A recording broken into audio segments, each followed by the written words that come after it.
Ang ating po pag-uusapan mga kapatid, ngayong araw na ito, every year, naglalaan po talaga tayo ng ilang linggo, especially on the last quarter of the year, para po i-discuss natin ang generosity sa ating simbahan. Bakit po mahalaga ito mga kapatid? Because 16 out of 29 parables of Jesus Christ was pertaining to money. More than 2,000 verses in all of the scripture were pertaining to money. Pag-uusapan po natin ngayon is all about money and generosity, sapagkat naniniwala ako mga kapatid na kung ito'y pinag-usapan sa Biblia, more than sa pag-uusap ng heaven and hell combined, naniniwala ko na ang simbahan ay dapat din po itong pag-usapan. Ang ating pong title ngayon ay pinamagatang kong Committed to the Coin. Committed to the Coin. Again, we are going to talk about money and generosity. Ang purpose po ng preaching na ito is not to manipulate anybody to give, not to manipulate anybody to bring their tithes and offering into the storehouse. Kasi alam ko na pong tumatakbo sa isip ng marami, especially sa mga hindi familiar sa church language, na baka self-serving yan, baka gimmick lang yan ng simbahan, kasi baka yung simbahan ay may pangangailangan. Napakahirap naman po talaga ring pag-usapan at ramdam na ramdam nyo naman po ang inyong katahimikan sa mga oras na ito, na mahirap po talaga itong pag-usapan because ang generosity po ay connected sa ating puso. Money is not a bank account issue. Money is not an economic issue. Money is a heart issue. And kung pinag-usapan ito ng ating Panginoon, and more than 50% of His parable were pertaining to money, and more than 2,000 verses in the scripture was about money and generosity. At mas marami pa yung verses about money kesa sa verses about heaven and hell combined. Why don't we talk about it in church also? So that each and every one of us, sa pamamagitan ng tulong ng ating Panginoon, ma-turn ng Panginoon ang ating earthly possession to a heavenly treasure. Isa rin po sa mga reason kung bakit natin pinag-uusapan ng generosity sa simbahan is because we have to address the sin of greed. Yung kasalanan ng kasakiman. At hopefully by the grace of God, gamitin ng Panginoon ang lahat ng bagay na ipinagkatiwala niya sa atin para tayo ay makapag-invest sa mga bagay na may eternal reward. Bonus na lang kung i-break ng Panginoon yung generational poverty na namumuo hindi lang po sa pamilya sa Pilipinas, kundi sa buong mundo.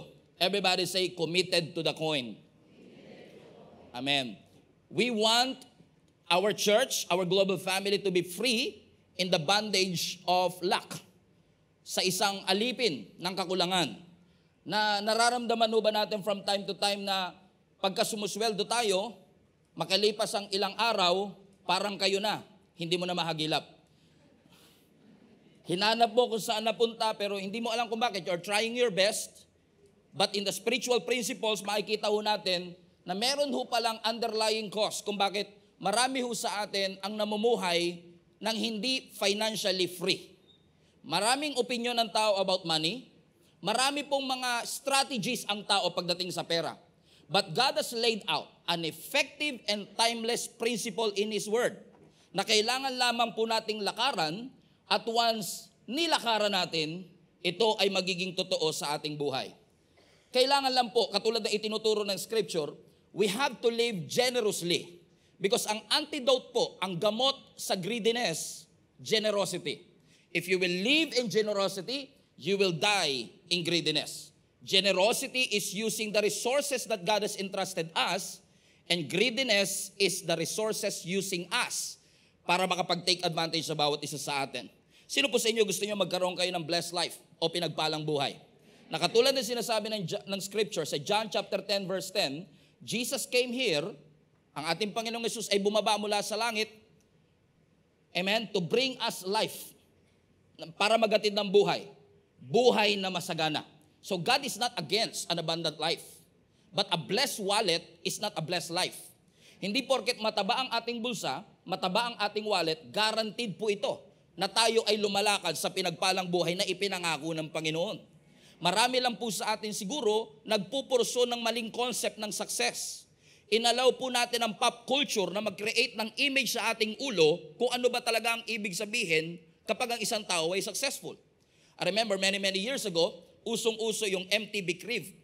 Kung saan yung MTV Crib, isa ho siyang channel sa cable. Sana all may cable noong unang panahon. Okay, pero yung MTV Crib, pinifeature po doon Yung iba't ibang bahay ng mga artista, mga politician, mga businessman, ipapakita doon, konti lang yung mga tumatango. Pag tumatango, ibig sabihin, alam niya, medyo matatanda na itong mga to. No? Alam ko yan, naalala ko yan.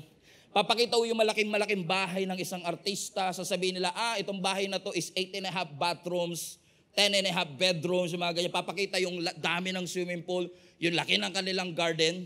At habang nai-immerse ka, that every time you watch this, every single week, nanonood ka ng every single episode, unti-unting napapansin ko, unti-unting natataniman tayo ng concept na kapag ikaw ay successful, ganito dapat bahay mo. Kapag ikaw ay successful, ganito dapat ang dami ng kotse mo. Para masabing successful ka, kailangan ganito agara ang damit mo, ganito agara ang bahay mo. Kaya ang mga tao tuloy, yun ang pinupursu natin, and we allow the pop culture to create an image in our head. Ito ang definition ng success. But nothing could be further from the truth. A blessed wallet doesn't guarantee a blessed life. Amen? Ayaw nating magtunog na nagsasour graping tayo. But in reality, hindi po nakasalalay sa laki ng bahay ang kapayapaan ng puso ng iisang tao. Let me repeat this. Public service announcement. God will never give you everything that you want. Hindi po lahat ng gusto natin ibibigay ng Diyos. Pero ang garantiya ng Scripture, lahat ng kakailanganin natin, ibibigay ng Panginoon. Ano ang susi? Generosity. Ano ang susi? Ibigay natin ang nararapat na honor para sa ating Panginoon. And when you do that commandment, to bring everything back to the Lord what is due to Him, God is not taking away something from you. Kapag tayo ay nagbibigay, walang kinukuha ang Diyos sa atin. In fact, pag tayo ay nagbibigay, meron siyang ina-unlock na blessing para sa atin. So, ang pagsunod sa concept na ito, ang pagsunod sa utos na ito, hindi ka mawawalan, madadagdagan. So, unless we understand that concept, and unless maintindihan po natin that God doesn't need our money, na ang heaven hindi nababankrupt, marami pa rin gold doon sa langit, at hindi niya hinihingi ito kasi kulang na doon. At pag na-realize natin that generosity is not about our God but about us, hindi po tayo makakalaya, mga kapatid, sa sin of greed. Tignan po ninyo, ang mga generous na mga tao, they are more fulfilled, more happy, more peaceful. Mapapansin niyo yan, that the more you pursue money, parang yung money palayo ng palayo. Si Manuel Rojas bumibilis ang takbo. Si Jose Abad Santos biglang hindi mo mahagilap. Bakit, mga kapatid? Kasi nga, the more you pursue it, baliktad sa ekonomiya ng Scripture. Ang sabi ng Psalms 23 verse 6, blessings and mercy shall follow you all the days of your life. If you will make God your shepherd, yung blessing na hinahabol mo, yun dapat ang humahabol sa iyo. Target lock ng blessing ang ating buhay once na ginawa nating shepherd ang ating Panginoon. Amen. And I want to thank the Lord, no? Because ginagamit po ng Panginoon ang mga resources na ito para din mai-advance ang kingdom ng ating Panginoon. And every time we have witnessed generosity of the church, generosity of the people in the church, generosity of each and every one of us na nagtutulungan tayo para ma-accomplish po ang pinapagawa ng ating Panginoon, kahanga-hanga po talaga ang pwedeng gawin ng Panginoon sa pamamagitan po ng generosity ng kanyang mga anak, sa pamamagitan ng pag-advance ng kanyang kaharian. Hallelujah. Muli natin palapakan ang ating Panginoon. Naniniwala po ako ang ugat kung bakit natin nagagawang maging generous at magkaroon ng generous life is we are serving a generous God. And once we have that concept na ito, makikita ho natin, mga kapatid, ang kabutihan ng Diyos. And many pastors have been asking me, and many pastors have been talking to me.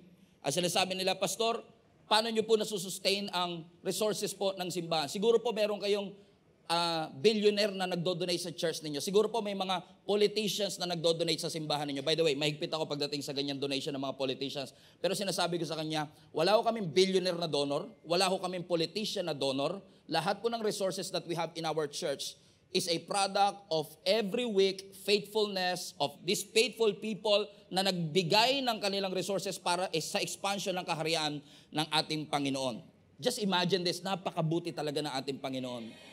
In fact, kahit po ang simbahan makareceive ng 100 million donation this Sunday, next Sunday magkakaroon pa rin tayo ng tithes and offering. Because this is not about the amount of donation.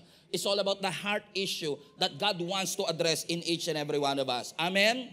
However, hindi natin sinasabi na masama po ang maging mayaman. Sabi nga po nila, mahirap daw pong pumasok sa langit ang mga mayayaman. Tanungin nyo nga ako, tingin mo ba, Pastor, mahirap pumasok sa langit ang mga mayayaman? Kung ako tatanungin ninyo, ang sagot ko, oo. Opo, mahirap talagang pumasok ang mayayaman sa langit. Pero hindi ibig sabihin pinahirapan ng Diyos sa mayayaman ang pagpasok ng langit. Let me repeat. Mahirap ba? Oo. Pero hindi pinahirapan ng Diyos para sa mayayaman ang makapunta sa langit. Kasi mahirap ka man o mayaman, pare-pareho requirement ng pagpunta ng langit. Amen? Mayaman ka man o mahirap, it takes faith to believe that Jesus died for you. That Jesus bled and rose again for you. It takes faith. So hindi yung yaman mo ang basis. Pero minsan mahirap kasi marami ng issue ng prioritization. Sino nga ba ipapriority ko talaga? Ang Diyos ko o yung gusto ko mangyari sa aking buhay? Naalala niyo po sa Luke 16, yung isang parabola na binitawan ng ating Panginoon patungkol kay Lazarus at yung mayamang lalaki na sabay namatay apparently. Nung namatay ang dalawang ito, isang mahirap na si Lazarus na nag-aabang lang siya ng tira-tira ng kanyang master sa kanyang table at namatay itong rich guy na ito na napakayaman. Surprisingly, sabi ng scripture, yung mahirap na si Lazarus napunta sa Abraham's bosom o sa langit, samantalang itong rich man ay napunta sa impyerno. And many people are quoting that text. O tignan nyo, mahirap talaga sa mayamang pumunta ng langit kasi yung rich man na yon, napunta siya sa impyerno. Tama? But let me tell you this, hindi ho siya napunta sa impyerno dahil sa kanyang yaman. He was not judged because he was rich. He was judged because his walk with God. Hindi dahil sa kanyang yaman. Kasi kung yaman ang basihan ng pagpunta ng langit o impyerno, naalala niyo po ba sa scripture na yon? Yung mayamang lalaki na nasa impyerno, kinausap niya si Abraham na nasa langit at sabi niya, pwede niyo po bang utusan si Lazarus na idampi man lang po niya yung kanyang daliri sa tubig at mailagay lang po sa aking dila, mainit po kasi rito. Kung yaman ang basihan, wala dapat si Abraham sa langit kasi mas mayaman si Abraham kaysa sa kanya. So hindi yaman ang basihan ng pagpunta ng langit. It's your walk and your faith with Jesus Christ. Am I talking to somebody, mga kapatid? Amen. So napakahalaga na tayo may relasyon. Hindi lang natin kilala ang Panginoon, hindi yung knowledge natin kay Lord, hindi yun ang basihan. Kasi kahit si Satan, kilala niya si Lord. Kahit si Judas, may knowledge siya about our God. It's your walk with Jesus Christ. It's your relationship with Jesus Christ. So, having said that, it is established already na hindi against ang Diyos na magkaroon tayo ng pera. Hindi against ang Diyos na may hawak kang pera. Against ang Diyos kapag hawak ka na ng pera. Naunawaan? Ano ang sabi ng Malakay chapter 3 verse 10? Sobrang tahimik talaga, no? Bring the whole tithe into the storehouse that there may be food in my house. Everybody say bring. Now notice, hindi sinabing give. Kasi hindi mo pwedeng ibigay sa Diyos yung hindi naman sa'yo in the first place. Lahat ng bagay na meron tayo, sabi ng Psalms, the earth is the Lord's and everything thereof. Ibig sabihin, lahat ng bagay na meron tayo, sa Diyos pa rin. So, kung ibibigay mo yan sa Panginoon, hindi mo siya ibinibigay. Binabalik mo lang. So, bring it back. Ano daw po ibibigay? Bring your tithe into the storehouse. And this is quite interesting because many people who don't read the Bible will debate you against this verse. Sabi niya, hindi na dapat natin ginagawa ang tithes and offering kasi nasa New Testament na tayo. Let me address that question first, okay? Balik mo nga anak, ang sabi ng scripture, bring the whole tithe. Pag-usapan muna natin, ano ba itong tithe in the first place? Now, ang tithe po is actually not from an English word. Ang tithe actually is a Hebrew word. Pero ang ibig sabihin ng tithing is actually 10. So, ang sinasabi ng scripture, bring the whole 10. Ganun lang kasimple. Hindi ho yan programa ng simbahan. Hindi ho yan activity ng simbahan. Hindi ho yan inimbento ng simbahan para masabi, ibigay nyo ang tithes nyo. Because tithes, by definition, 10 lang siya talaga. So sinasabi ng scripture, bring your whole 10 into the storehouse that there may be food in my house. Ano ang context nito mga kapatid? Ina-address po ng ating Panginoon ang disobedience ng mga Israelites pagdating sa pagbibigay ng para sa Panginoon. Kasi yung tithe na ito sa lumang tipan ay ginagamit po ng mga Levites to support themselves. Yung mga man of God. Yung mga nagtatrabaho sa tabernacle, sa templo, ito ang ginagamit nila para i-sustain ang kanilang sarili sapagkat wala silang inheritance sa promised land. Sa portion, okay, parang ngayon lang naalaman yung iba yun nung nagkahatian na unang lupa, dun sa lupang pangako, wala talagang portion ang Levites. Sabi nga, kaya sinabi ni Jesus, sinabi ng Panginoon, Amen, I am your portion. Wala kayong literal na lupa, pero ako mismo magsusustain sa inyo. At ang paraan ng ating Panginoon, lahat ng tithe, lahat ng niluluto na hayop doon sa tabernacle, yun ang portion ng mga Levites. So ina-address ng Panginoon, kasi hindi na faithful ang Israelites sa kanilang tithes and offering, na dapat nagsusupport sa mga Levite na wala namang inheritance, kasi doon sa mga Levites may mga widow din, may mga orphan din. Kaya sabi ng Panginoon, bring it back again. Ibalik ninyo ang whole tithe ninyo into the storehouse. Everybody say storehouse. Now, kung ito'y ibabalik talaga, saan namin ibabalik? Sabi ng scripture, sa storehouse. Now, ang storehouse po is actually a literal place in the temple kung saan nila iniimbak ang kanilang pagkain. So many people are asking, Pastor, saan po ba ako dapat magbigay ng aking tithes and offering? Simpleng sagot, saan po ang iyong storehouse? Saan ang source ng iyong food? Saan ka nanonourished? Saan ka nakakain? Amen? At kapag ito ay nalaman mo, yun ang storehouse mo, ibabalik mo ngayon yan sa iyong storehouse. Maliwanag ba mga kapatid? So everybody say, bring the tithes. That there may be food in my house. As sabi ng scripture, says the Lord Almighty. Tingnan nyo to. Test me in this. Balik mo nga anak. Test me in this. Nakita nyo yan? Everybody say test. Pansinin nyo to. Sabi ng Panginoon, test me in this, says the Lord Almighty, and see if I will not throw open the floodgates of heaven and pour out so much blessing that there will not be room enough for you to store it. Walang pumapalapak. Amen. Hallelujah. Now I find that interesting kasi alam niyo po ba, yung tithe, ulitin ko, yung tithe 10. Alam niyo po ba that every time the number 10 is mentioned in the scripture, 10 symbolizes test. Test. Ilang commandments meron tayo? 10. Ilang plagues ang pinadaan muna sa Egypt bago palayain ang mga Israelites? 10. Ilang days na nagtiis si Daniel na hindi kumain ng king's food as a test? 10 days. Naalala niyo sa scripture? So 10 is actually a number of testing. Ilang virgins yung nag-antay ng lamp? Ilan yun? 10. It's a number of testing in Matthew 25.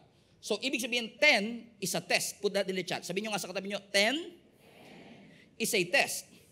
So when God says, bring your whole tithe into the storehouse, God is not saying, kailangan ko yung pera ninyo. God is saying, I want to test you. So tithing is a test. Itinetest mo mga kapatid para makita natin nasa Diyos pa ba ang ating puso. So, ang tithing is a way to test you and for you to test God. Kasi sabi mismo ni Jesus, sabi mismo niya, test me in this. So every time we bring our tithes and offering, God is testing you and you can test God when you give your tithes and offering. Alam nyo, sabi ko sa sarili ko, Lord, alam ko wala na naman mag-amen. Pero hindi ko naman in-expect na ganito katahimik talaga na wala naman talaga. And I know some people will argue, Pastor, sa Old Testament lang naman yan. Hindi na ho yan part ng New Covenant. Sabi ko nga sa Panginoon, Lord, pag tinitignan ko yung Malakay chapter 3, napansin nyo ba ito sa Biblia? Ang Malakay chapter 3, alam nyo po ba susunod sa Malakay chapter 3? Malakay chapter 4. Okay? Pero hindi yun yung point. Okay? Yung Malakay chapter 3 tungkol sa tithes. Malakay chapter 4. Ano yung sunod sa Malakay chapter 4? Matthew 1. It is one chapter away from New Testament. Ina-argue pa natin. Nasa Old Testament yan, hindi naman siya nasa New. Sabi ko nga, Lord, that inuro mo na lang ng 2 chapters, so wala na kami problema sana. Hindi na namin pinagdidebatihan. Because people are debating, panahon pa po yan ng Old Testament, hindi na po natin yan. Alam niyo, every time I saw and I hear people arguing about that, hindi ko na kailangan ibigay kasi Old Testament naman niya. Lagi ko tinatanong sarili ko, ano kayang spirit behind that? Just think about this. Jesus was given the Son of God for our freedom and salvation. And we argue when God requires 10%. I don't understand. Kapag nakita natin at na-realize natin ang buhay ng ating Panginoon na ibinigay para sa bawat isa sa atin, mag-hesitate pa ba tayong ibigay ang para sa Kanya? Amen? Amen? So tithing is the way for you to test God. But listen to me, tithing is not generosity. As many people are saying, when you give your tithes, you're generous. Wala pa tayo sa generosity part. Tithing is not generosity, tithing is obedience pa lang. Amen? So nandun pa lang tayo sa obedience part. But God can use tithing as a step towards generosity. I get that. Amen? Pero God is saying to each and every one of us, honor me with your finances, honor me with your wealth, and I will honor my promise to you. I will open the floodgates of heaven and pour out such blessings na wala ka nang mapag-iistoran sa sobrang dami nito. Amen? So before we land this plane, mga kapatid, I'm gonna show you 3 principles of theology of money. Actually, yung mismong pangalan ng points na babanggitin ko sa inyo is actually, kukunin natin, hihiramin muna natin kay Bishop Peter Tanchi. Pero yung content ng points, akin na talaga. Pero yung point lang, hihiramin natin sa kanya because we are talking about the theology of money. So ano yung 3 theology of money that each and every one of us needs to understand? Number 1, in money, we always have 2 treasures. Everybody say 2 treasures. 2 klase ng kayamanan o 2 klase ng investment. In Matthew chapter 6 verse 19 to 21, do not store up for yourselves treasures on earth, where moth and rust destroy, and where thieves break in and steal. Everybody read this with me kasi hindi naman po kayo nag-i-amen madalas para man lang makapagsalita po kayo. But store up for yourselves treasures in heaven, where neither moth nor rust destroys, and where thieves do not break in or steal. For where your treasure is, there will your heart be also. Now, balik mo nga anak sa verse 19. It's interesting na sinasabi dito, do not store up for yourselves treasures in heaven. And for many years, I thought, what God or what Jesus is trying to say, by the way, si Jesus nagsasalita nito, is that wag kayo mag-ipon ng kayamanan dito sa lupa. But alam niyo po ba, ang Greek ilalabas niya yung mas intense. Nang sinasabi ng Greek word na do not store up is actually do not even accumulate treasures here on earth. So ibig ba sabihin, pastor, bawal na mag-ipon? Ibig ba sabihin, bawal na magplano? Ay, hindi naman po. Kasi ipapatunayan ko rin ho sa inyo, mga kapatid, na even the Lord has wisdom kung paano natin dapat alagaan yung pera natin.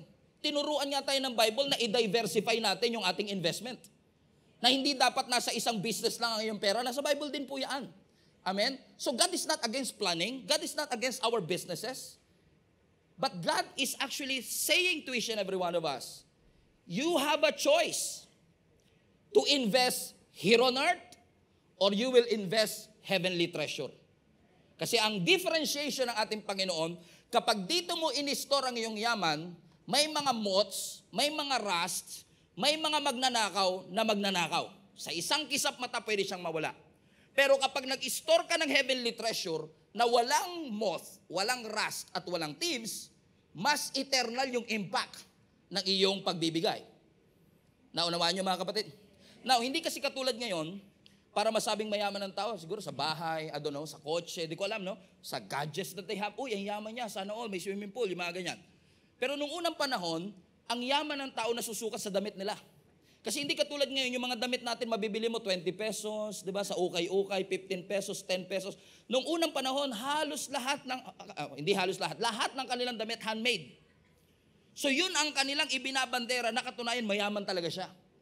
Kaya ang ginamit na illustration ng ating Panginoong Hesus, huwag kayo mag-store up ng yaman dito sa mundo kasi may mga moths at may mga rust. Yung moths, no, wala talaga tayong exact Tagalog word, pero kapamilya yung moth ng gamo-gamo. At itong moths na to, sumisira to ng fabric, ng tela. Actually, may picture ako dito para mas makita nyo. Once na, kahit hanggang ngayon, makakita kayo ng moths, kapag yung moths na yan, dumapo sa carpet, dumapo sa damit, nginangat-ngat niya ngayon yung fabric. So sinasabi ng scripture, sabi ni Jesus, huwag kayo nag-store up, huwag niyong pabidahan ng magagandang mga damit ang inyong mga cabinet kasi may mga moths na pwedeng sumira niyan. Yung mga bakal, pwede yung magkaroon ng rust. Although, I I believe that rust is a mistranslation, although yun ang pinaniwalaan natin for many years, is a mistranslation upon digging. Ang rust na tinutukoy dito is actually insect na kumakain. So medyo may sense din kasi yung rust kumakain siya ng steel at nagiging kalawang, pero actually is an insect na kumakain din, na parang locust. So sinasabi ng scripture, huwag kang mag-invest ng yaman dito sa mundo sapagkat may mga insects, may mga moths na pwedeng sumira niyaan. At kung makalusot man yan sa insekto, may mga magnanakaw na pwedeng magnakaw ng lahat ng ito. Amen? So kung meron kang silver and gold, meron kang yaman, pwede itong manakaw anytime. So God is saying, hindi mali ang mga bagay na ito, but you choose your treasure. In these two treasure, which will you invest more? Will you invest more on your earthly treasure? Or will you invest more in your heavenly treasure? Because the location of your treasure will point you to the location of your heart. Amen? Do you agree, mga kapatid? Amen? And once you are invested, alam mo kasi pag invested na tayo sa isang bagay, talagang lubog na lubog ka na dyan eh. Halimbawa, no, for 1 month, invested ka na sa chat ninyo, pagulong-gulong ka pa sa kama, tuwan-tuwa ka sa mga tao, biglang ginost ka. Ang sakit ng pakiramdam mo, sabi mo, invested na ako, akala ko siya na yung lalaki for me. Masyado ka na invested, binuhos mo yung oras mo, hindi ka kumakain on time, kasi takot kang hindi makapag-reply on time. Pagulong-gulong ka sa kama, sabi ng nanay mo, ano ba nangyari sa anak ko, na-possess na yata. Kagulong mo, nalaglag ka na, masyado kang invested dun sa conversation ninyo, tas napunta sa wala, masakit hindi. Amen. Pag invested ka sa isang bagay, masakit talaga pag biglang nawala. That's why many of us, kapag masyado tayong invested sa earthly treasure, matindi rin ang frustration na kaakibat nito. Amen? Katulad natin ngayon. May bahay ka, may bahay din ako. Although ako nagre-renta lang. May bahay ka, may bahay ako. You love your house, I love my house. Pag nasunog yung bahay ko, sasabihin mo, kawawa naman si pastor, nasunog yung bahay niya. Pero kapag yung bahay mo mismo ang nasunog, dahil invested ka doon, lahat ng, ang dami mong binili sa dapitan para ma-design mo sa bahay mo. Diba? Yung construction worker, binantay, dahil invested ka doon, mas masakit sa'yo mawala. And God is concerned. Na baka mamaya we are putting too much attachment on our earthly treasure na kapag nawala ito, masaktan tayo, masisipan natin ng Panginoon. At sasabihin natin, pinabayaan na tayo ng ating Panginoon. Amen? Kaya even the Lord is actually having a practical advice in the scripture. Huwag mong ilagay sa isang negosyo, sa isang basket ang pera mo, pwedeng mawala yan. As sabi ng Ecclesiastes chapter 11 verse 2, divide your means 7 ways or even 8. In other words, i-diversify mo ang iyong yaman. It's a good advice. Pastor, sa isa nga, walang mabigay eh. So, imaginary na lang po iba. Pero bakit daw kailangan mag-diversify? For you do not know what disaster may happen on earth. Ano sinasabi ng Bible sa atin? Huwag kang umasa sa iisang source of income. Protektahan mo yung ibinigay ng Diyos sa iyo na pera. Come on now. Everybody say protect. Minsan kakaprotect, tagun-tagun na, no? Okay, protect it. Diversify the money that God bless you with. Bakit? Darating ang dry season. Darating ang challenges. Darating ang recession. Amen? At pwede itong mawala sa iyo in an instant. Kaya sabi ng Panginoon, huwag mong ilagay at isalig ang pananampalataya mo, napakiramdam mo, ito ang magbibigay ng solusyon sa iyong problema. Lord, patamain mo lang ako sa loto, sigurado lahat ng problema ko, Lord. Solve po talaga lahat yan. Kaya nga sabi ko sa inyo, pag kayo nakita kong tumataya sa loto, kausapin nyo rin ako, Pastor, ba't nandito ka? Dalawa tayo Pastor, Lord, patamain mo lang ako sa loto, gagamitin ko to para paglingkuran ka. Amen? Just think about it. May concept tayo na kapag nabigay lang to ng Lord sa akin, yayaman na ako. But if think about it, let's say 125 million ang premyo ng loto. Malaki na ba sa inyo yun? O naliliitan ka pa, boss? 200 million. Sige, 200 million. 200 million, pipila ka na napakahaba because nangangarap ka. Wala namang mawawala eh. Technically meron, di ba? Technically meron. Pero wag na natin pag-usapan yung masasaktan lang tayo eh. No? Pero tataya ka sa loto, pipila ka para makuha mo yung 125 million. Na kapag binigay sa'yo, pag tinignan mo sa screen, numbers lang siya sa bank account mo. Pag tinignan mo naman dito sa literal, papel lang siya. Na magic ba? Nagtaka siya, saan galing yun? Actually, magician po talaga ako, te. Dati ko itong bukasyon. Okay? So, 1,000 pesos, papel lang din siya. Pero, dalhin mo to sa ibang bansa, walang silbi to. Hindi mo to pa bibili kahit saan, walang silbi yan. I mean, bakit? Hindi to ino-honor doon eh. Tama? So, and unfortunately, many of us are paper chasers. Ito talaga hinahabol natin. Pero isipin yung mabuti. Ito po ba talaga ang gusto natin? Kasi pwede itong mapunit, pwedeng masira, pwedeng masunog. Hindi ito gusto natin. Ang gusto natin mabibili nito. Right? Hindi mo talaga gusto to, hindi mo naman magagamit yan eh. Anong mabibili nito? Kama. Makakabili ka ng kama. Right? Pero kama ba talaga gusto mo? Hindi. Yung comfort na mabibigay ng kama at yung tulog na mabibigay ng kama. Tama? Correct? Ano mabibili nito? Bahay. Correct? Hindi syempre. Oh. Masyado naman kayo literal. 125 million nga ito eh. Okay? Yung bahay. Pero yung kama, pumayag ka.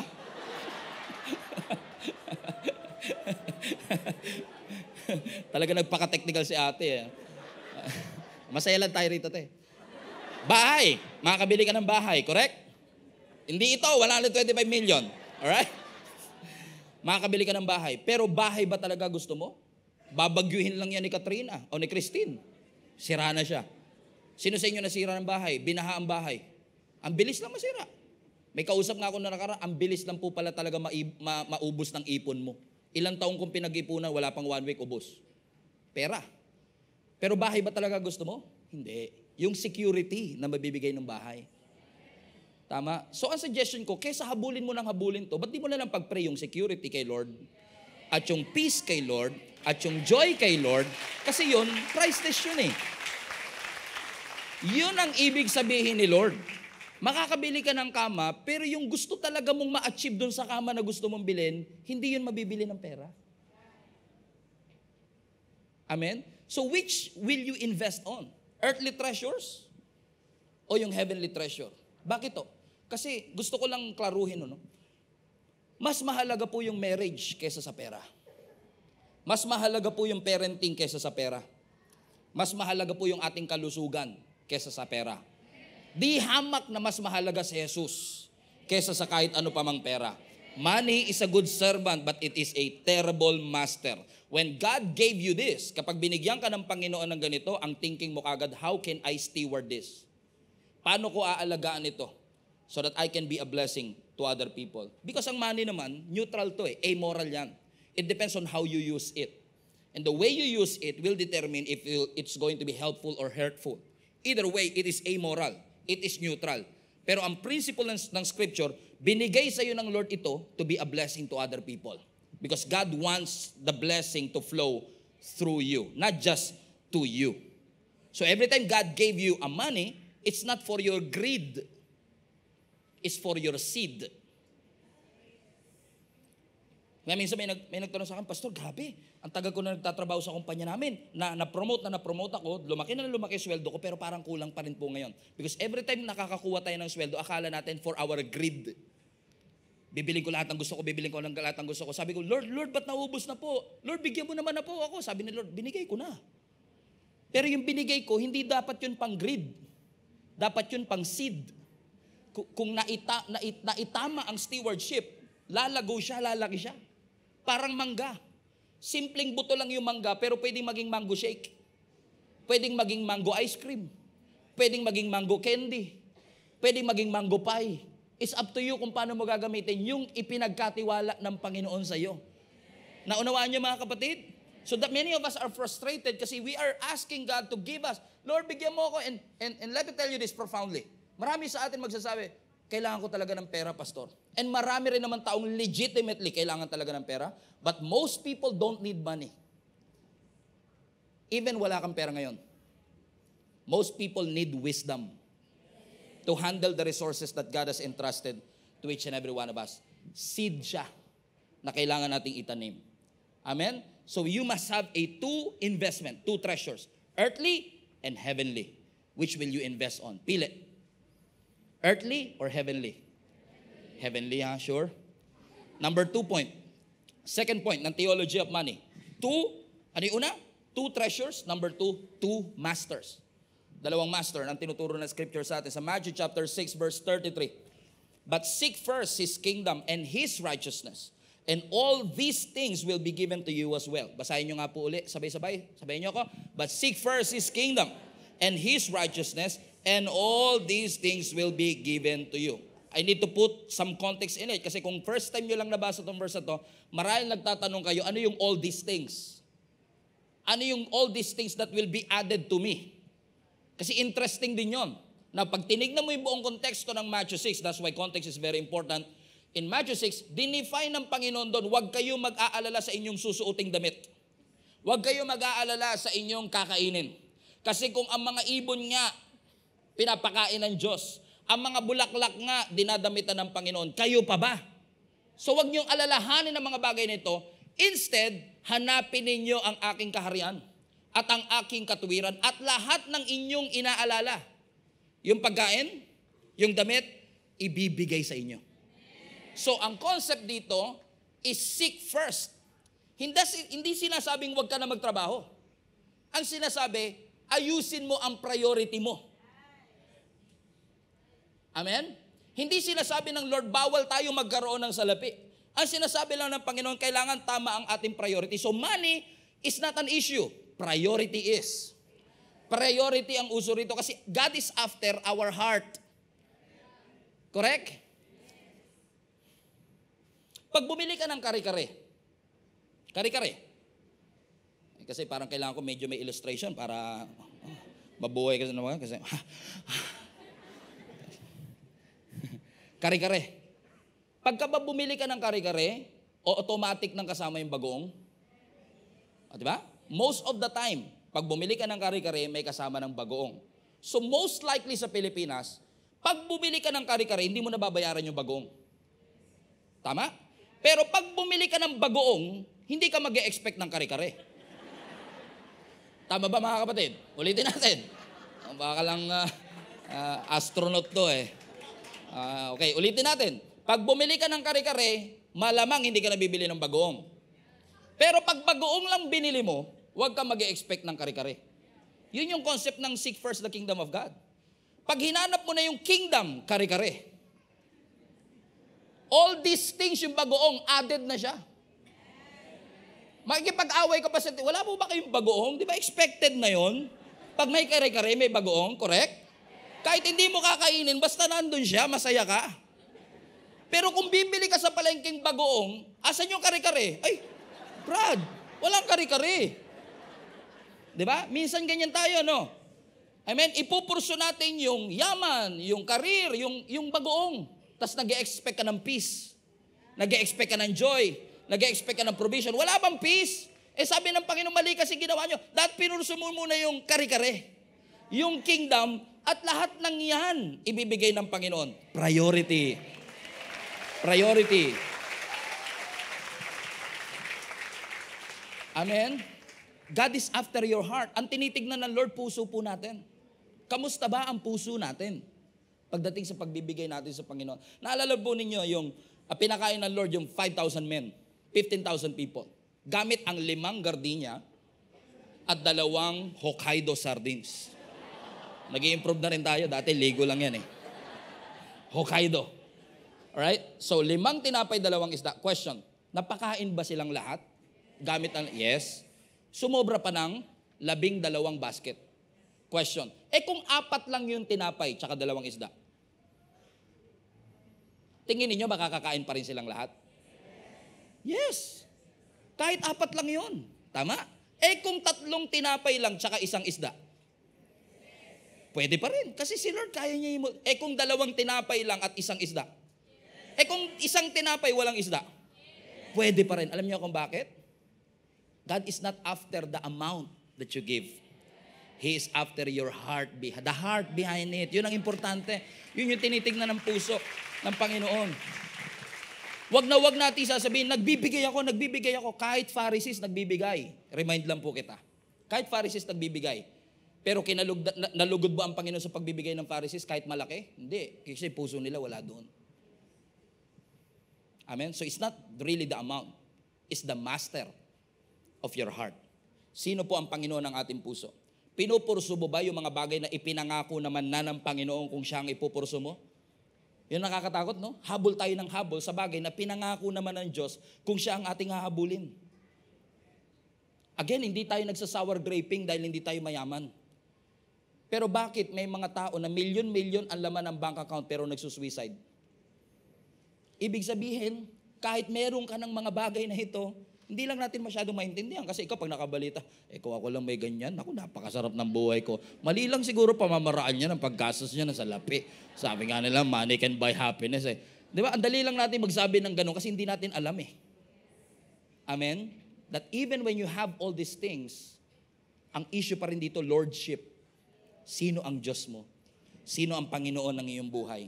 Matthew 6:24, no one can serve two masters. For you will hate one and love the other. You will be devoted to one and despise the other. You cannot serve God and be enslaved to money. Amen? Anong sinasabi ng Scripture? It is a statement of impossibility. Hindi natin pwede sabihin, hindi, Lord, kaya ko yan. Kaya kong pagsabayin yan. Kaya ko yan, magaling ako mag-multitask. Si Lord at pera, kaya ko yan. Sabi ng Lord, hindi nga kaya. It is impossible. Either you will love the other or hate the other. You cannot serve God and be enslaved to money. Bakit? Ang Diyos at ang pera, hindi magkaibigan yan. They are two opposing masters. At kapag two opposing masters, magkaiba rin po ang demand ng parehong ito. Kaya sinasabi ng Scripture, hindi talaga po pwede. It is impossible for you. And if you will attempt to serve both, you will have your divided loyalty. You will not be loyal to the Lord. Bakit? Kasi ang pera nangangako din po ng mga bagay na ipinangako ng Diyos. Pero hindi niya yun kayang ibigay. Mangangako din ang pera ng kapayapaan, ng happiness. Mangangako din po ang pera ng freedom. Pero hindi ibig sabihin nun, kaya niyan talagang ibigay ang true and lasting freedom. Ang sasabihin sa atin ng pera, kung meron, if you have me, kung meron kang pera, you don't need God. You don't need God kasi you can be God kapag may pera ka na. Yun ang ipapangako sa atin ng pera. Yun ang ipapangako sa atin na kapag marami tayong pera. But it's a test. Every time we receive something, malaki man yan, maliit man yan, cheque man yan o cash. Every time you receive something, sweldo, kinita sa negosyo, it's a test to reveal your heart. So right now, I want to encourage our entire global family, once you get your paycheck, ask yourself, Lord, how do you want me to steward this gift? Kasi yun din ang magdidetermine kung mapagkakatiwalaan pa tayo sa mas malaki. Kaya wag din tayong masyadong overconfident. Pagbukas ng negosyo, grabe, ang daming pagpapala. Grabe pala. Posible rin kasing God is allowing those blessings to come to you to test you. Kung mapagkakatiwalaan ka pa sa mas malaki. Kaya magugulat ka na lang, di ba? Nagsimula kaming okay, bakit hindi na okay ngayon? Kasi nakita ng Lord yung ating puso.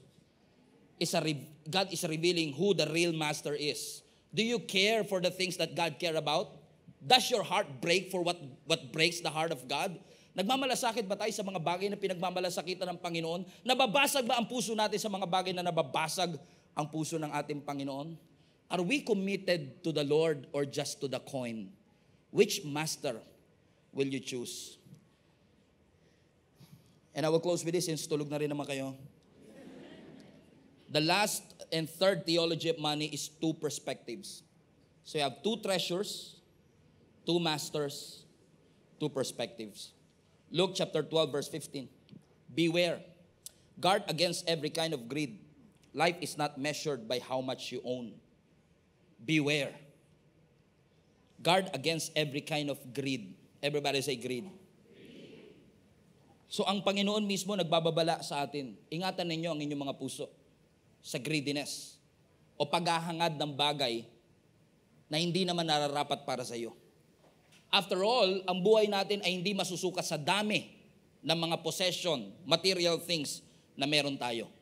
And I know some of you are thinking, Pastor, ang mga greed, yung mga politician, yung mga businessman, yung mga mayayaman.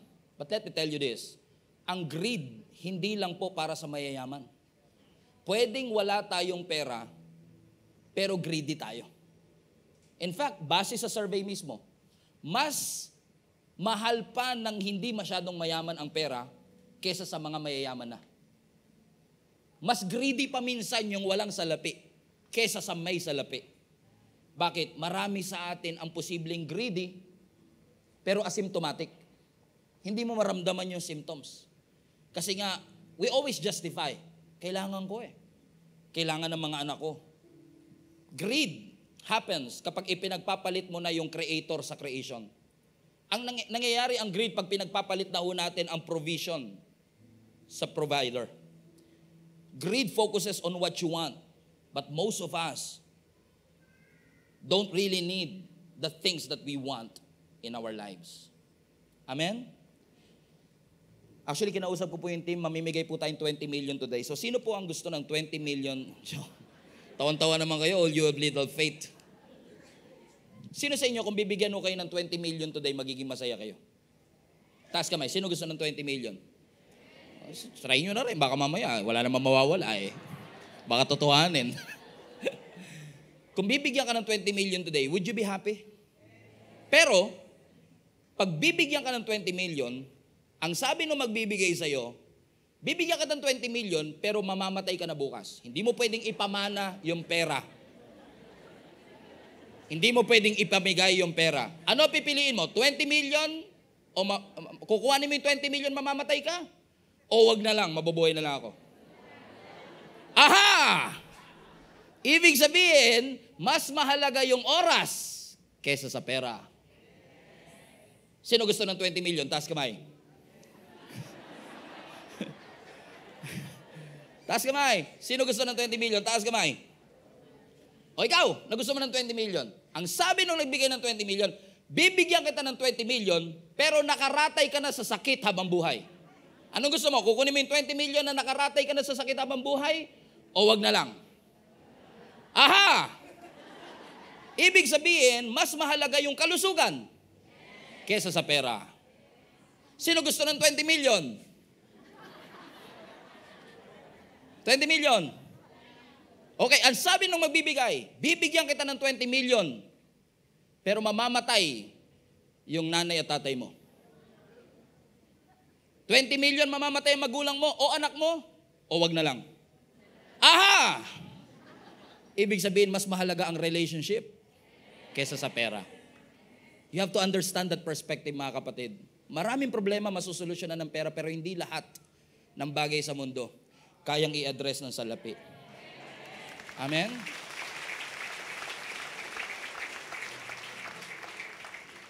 Verse 25. That's why I tell you, sabi ni Jesus, Matthew 6:25. That's why I tell you not to worry about everyday life. Whether you have enough food or drinks, or enough clothes to wear. Di ba mas mahalaga ang buhay kesa sa pagkain? Di ba mas mahalaga ang iyong katawan kesa sa iyong damit? Look at the birds. They do not plant. They do not harvest. Wala silang bank account. They do not store food in barns, for your heavenly Father feeds them.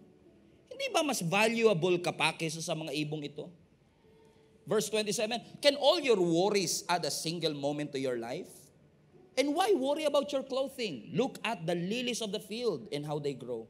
They do not work or make their clothing, and yet Solomon, in all his glory, with billions and billions of dollars, was not dressed as beautifully as they are. And if God cares so wonderfully, basahin natin sabay-sabay verse 30.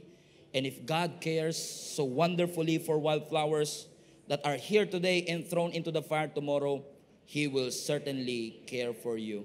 Why do you have so little faith? Sabi mo nga sa katabi mo, bakit ang liit ng pananampalataya mo sa Diyos? Why do you worry? God wants to assure each and every one of us, He's got you, guys. He's got you. Alam mo, marami sa atin may mga pangangailangan, maaring baon po ang iba sa utang, meron po tayong mga atraso, financially nahihirapan tayo. But I want to challenge you, as I always advise every leader, every volunteer that is struggling with finances as well. Because I've been through financial struggles as well. Pero nilakaran lang natin yung prinsipyo ng salita ng Panginoon. At minsan, kapag nilakaran mo yung sistema at prinsipyo ng Panginoon, magtataka pa sila kung bakit nangyayari sa iyo yung blessing. Talaga magtataka ka talaga kung paano at saan galing, saan kamay ng Diyos kinukuha ang pagpapala kapag ka ekonomiya ng Diyos ang sinundan mo. Amen? So why do you have so little faith? Start to believe in God's economy and He will provide all our needs according to His riches, not according to what our bank account says, not according to what position do we have in our company, according to His riches in glory. And actually, we're talking about this as well because naniniwala ko that money is critical para po ang simbahan ay makamove forward. Hindi natin mapapurchase ang salvation, libre nating nakuha sa ating Panginoon. But the church has to operate for us to continue to reach more people for the glory of God. And I know na maraming simbahan have abused, mismanaged the resources, gumagamit ng puwersa, manipulation at guilt trip. Para i-guilt trip ang mga members and leaders, magbigay kayo or else, sumpa ang makukuha ninyo. Magbigay kayo or else, ganito ang mangyayari sa inyo. Magkakasakit kayo. Kaya ka nagkasakit kasi hindi mo binibigyan patawarin niyo po ang simbahan kung naging ganun po ang trato ng simbahan. When God commanded us to bring our tithes and offering, God is not commanding it from a heart of greed. He is commanding it from a heart of generosity because He wants you to experience Him in a whole new level. But what is the reward of our generosity in the first place? The reward of our generosity is the enrichment of our soul. Pakiramdam natin para tayong mawawalan, but every time you give, have you noticed that? Every time you support and you help and you give, parang nai-enrich ang iyong kaluluwa. Parang designed ka to help. That's why it's more blessed to give than to receive. I want to take this opportunity para pasalamatan po ang ating global family. Mula po October 2023 hanggang October 2024, ang giving po natin have grew to 55.6% because of the generosity of each and everyone in this house. Salamat po sa inyo.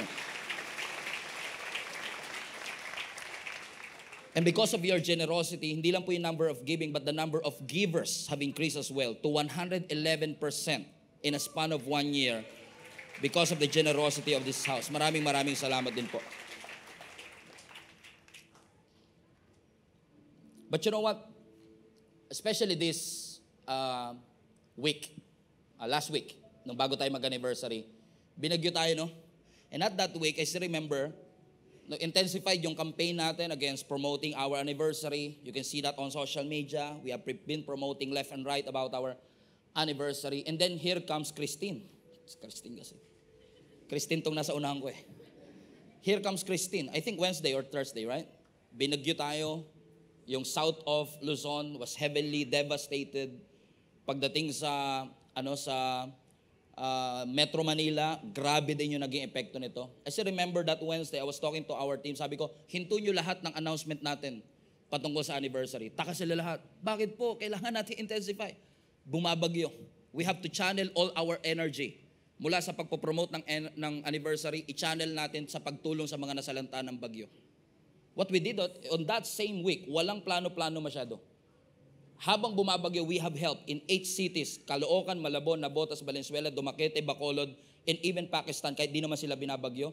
Habang bumabagyo, yung team natin namimigay ng tulong para sa disaster relief efforts, and we were able to help 775 families during that time. Amen? Because of the generosity of this house. Amen? And that week also, after the anniversary, nakita natin yung devastation na nangyari. Nakita natin yung Batangas was heavily hit as well. And we have a lot of global families in Batangas, especially in the area of Calatagan and Balayan. As you may have known, meron po tayong watch party at that time, and most of them lubog talaga sa baha.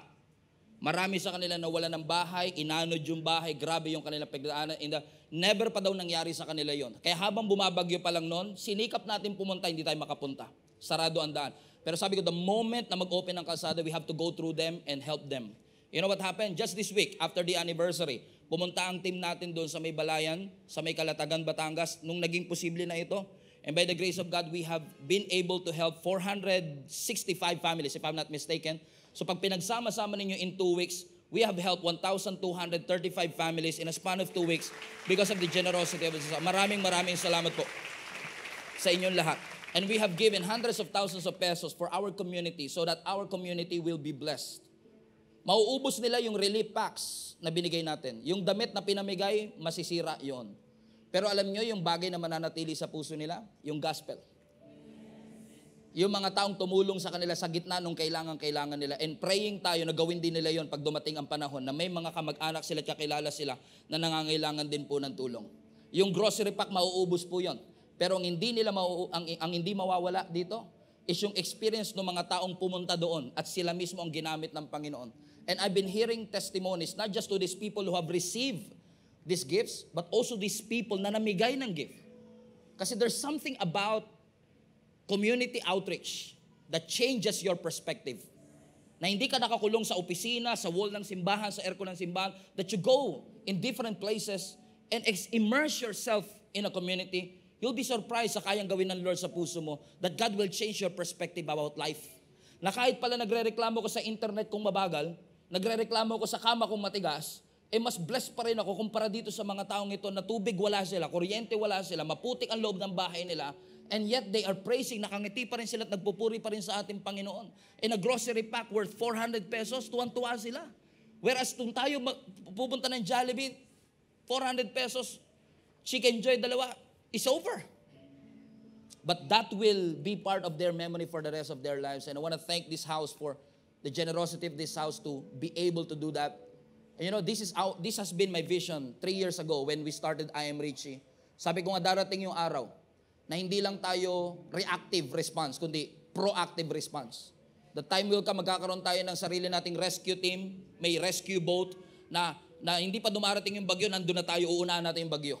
Para habang bumabagyo, kung may kailangang ilikas, i-rescue. Because that has been our problem. Minsan may mga members tayo, kailangan ilikas, wala tayong magawa. Dependent tayo sa government, kung sino maglilikas sa kanila. So it's been in my vision, and it's been in our heart, to really have this capacity na hindi na natin kailangan maging reactive kundi maging proactive, because this is what the church should be. This is how the church should be. We should help each other and continue to reach more people para ang mga taong tumakakilala. Just imagine 1,235 families have been impacted by the generosity. Napakaliit na halaga para sa napakatinding impact na magagawa po nito sa kanilang mga buhay. Salamat po sa inyo lahat. Hello Global Family, thank you for watching. If this message have impacted your life, please consider subscribing. Let us know in the comments what God spoke to you today. Where are you streaming from? Or how can we pray for you? We pray in Jesus' name that we will continue to advance God's kingdom through the spreading of His Word through this online platform that we have. If you want to support the ministry of Jesus is Alive community, I want to encourage you to support financially and give. Go to our website, gsmnb.com/give. for you to know all the ways that you can support this ministry. I hope to see you soon. God bless you.